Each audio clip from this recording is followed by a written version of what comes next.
Kawan-kawan, sebelum nonton video ini, jangan lupa subscribe, like, komen, dan share.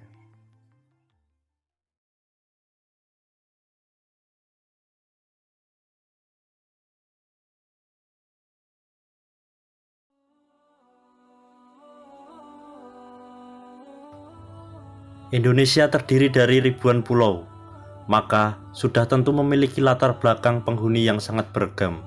Hanya untuk mengurai asal-usul penduduk satu pulau saja, seringkali tidak mampu mengungkap secara tuntas karena keterbatasan data sejarah. Ambil saja salah satu suku terbesar di Indonesia, yaitu suku Jawa. Suku ini tersebar di hampir semua pulau di Indonesia. Namun, untuk menelusuri asal-usulnya bukanlah perkara gampang. Ada banyak pendapat dan teori. Dalam catatan kitab Hindu kuno seperti dikutip Kep R.P. Suyono dalam Dunia Mistik Orang Jawa, dikisahkan bahwa pada 450 sebelum Masehi hingga 70 Masehi, nenek moyang suku Jawa dari Coromandel mulai berdatangan. Pada masa itu, Jawa masih diliputi hutan belantara dan dikenal dengan nama Nusa Kendang. Daerah itu berhasil dikunjungi oleh orang-orang dari kerajaan Astina atau Kling, Kromodel atas perintah raja mereka yang bernama Arjuna. Diperkirakan mereka mendapat pertama kali di daerah Banten. Namun, mereka tidak mampu bertahan lama mendiami daratan Jawa karena ganasnya gangguan makhluk-makhluk berbentuk aneh. Ada beberapa jenis makhluk aneh, antara lain diberi nama Gandruwo atau bisa disebut dengan genderuwo. Makhluk aneh lainnya adalah tetekan, cicit, bahung, dan banaspati. Selain serbuan makhluk aneh itu, mereka juga dimangsa oleh binatang-binatang buas. Akibat banyak di antara mereka tewas, dan yang selamat memutuskan kembali ke negeri asalnya sekitar 500 tahun berikutnya. Penguasa kerajaan Kling yang bernama Brahmaniwati kembali mencoba menaklukkan Pulau Jawa. Kapal-kapal penuh dengan penduduk desa dibawa ikut serta. Kedatangan mereka kali ini berhasil membabat hutan. Para Gandruwo dan kawan-kawannya sudah tidak mengganggu, sehingga mereka pun mampu membangun desa hingga wilayah pedalaman. Mereka dan keturunannya inilah yang menjadi cikal bakal kerajaan Pajajaran di Jawa Barat. Dari keturunan mereka ini pula diduga menjadi cikal bakal suku Sunda yang hingga ini mendominasi masyarakat Provinsi Jawa Barat. Selain dari kitab Hindu kuno, kisah tentang para pendatang atau nenek moyang orang Jawa juga dapat diketahui dari literatur kuno lainnya seperti Babat Tanah Jawa dan Serat Kuno Keraton Malang.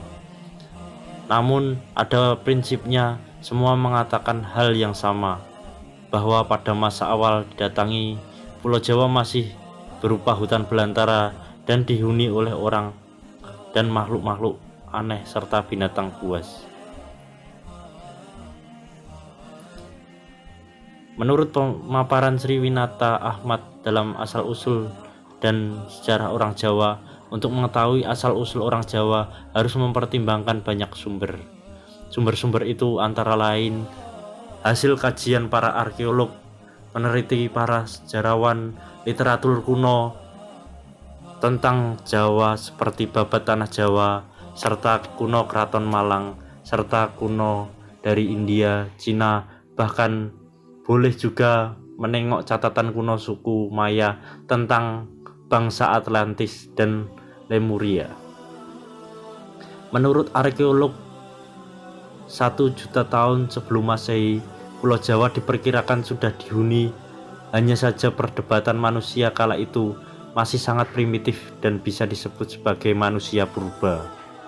Penemuan-penemuan fosil manusia purba di Lembah Bengawan Solo oleh von Koningswald dan arkeolog lainnya membuktikan bahwa DNA manusia purba seperti erectus dan Homo sapiens memiliki struktur DNA yang mirip dengan DNA orang Jawa di zaman sekarang. Manusia purba berjenis Homo erectus di dusun Trinil, Kawu, Kedungalar, Ngawi, Jawa Timur oleh Eugene Dubois memperkuat teori itu. Padahal mereka diperkirakan hidup pada 700.000 tahun sebelum Masehi. Hanya saja jenis manusia purba ini bisa dikatakan masih menyerupai kera, berjalan tegak. Artinya peradabannya masih sangat jauh dengan manusia modern. Pertanyaannya, apakah mereka kemudian berevolusi dan menjadi manusia modern? Apakah mereka kemudian punah, atau mereka inilah yang disebut makhluk anek? Taktala nenek moyang dari Coromodel datang ke Jawa Barat. Sebagian arkeolog berpendapat bahwa mayoritas manusia purba ini mengalami kepunahan ketika Gunung Lawu purba, Gunung Kelut purba, Gunung Krakatau purba, dan gunung berapi purba lainnya di Pulau Jawa meletus. Kalaupun ada yang selamat dari letusan-letusan itu, diperkirakan mereka kemudian berhadapan dengan para pendatang dari negeri lain. Benturan budaya pun terjadi, atau bisa pula mengalami proses asimilasi melalui perkawinan. Ketika manusia mampu membuat tulisan, babak baru dimulai. Dari catatan-catatan berupa aksara kuno, itulah para sejarawan mulai mampu merangkai kisah masa lampau yang mendekati kebenaran.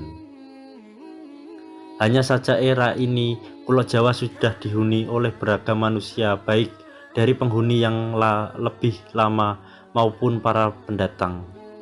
Semua berbaur dalam arti yang sesungguhnya. Sekitar 3000 sebelum Masehi, orang-orang dari suku Lingga, Tiongkok daratan, Yunan atau Huan di Cina Selatan, Kasi di India Selatan, orang dari dinasti Kusana dari India, orang Siam dari Thailand, orang Turki, dan orang Arab serta Campa berdatangan secara bergelombang.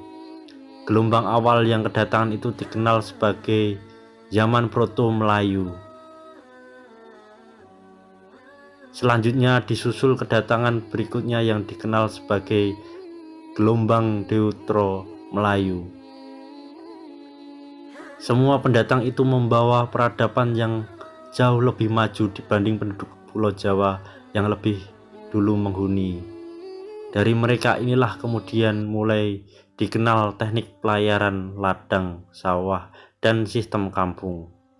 Dan tak kala mereka berbaur dan saling kawin-mawin, atau sangat sulit untuk bisa membedakan kemurnian darah. Niscaya tidak bisa lagi menelusuri mana yang murni berasal dari Cina, India, Turki, dan Arab. Dengan demikian, semua orang di Pulau Jawa masa kini, entah bersuku Jawa, Sunda, Baduy, Tengger, maupun suku Jawa lainnya, sebaiknya sadar bahwa dalam tubuh bisa jadi ada campuran darah dan yang lain-lain. Oke, jika kalian suka video ini, silahkan subscribe, like, komen, dan share.